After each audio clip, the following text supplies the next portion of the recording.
બેંગલુરુમાં વિકસિત ભારત સંમેલનમાં જ વીજ પુરવઠો ગુલ થઈ ગયો। સરકારના 2 મંત્રીઓની ઉપસ્થિતિમાં યોજાયેલા સંમેલનમાં વીજળી ગુલ થઈ છે।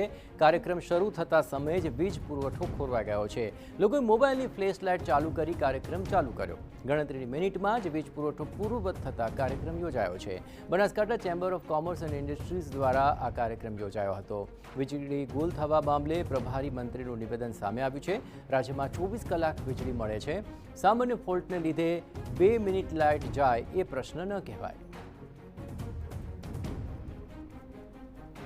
24 કલાક વીજળી ગુજરાતની ધરતી પર ને ચાલુ છે, જ્યારે પ્રધાનમંત્રી જ્યોતિ ગામના જ્યોતિર્ધર છે।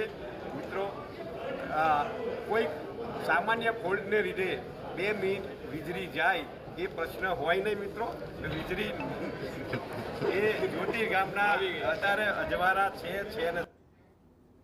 અમદાવાદમાં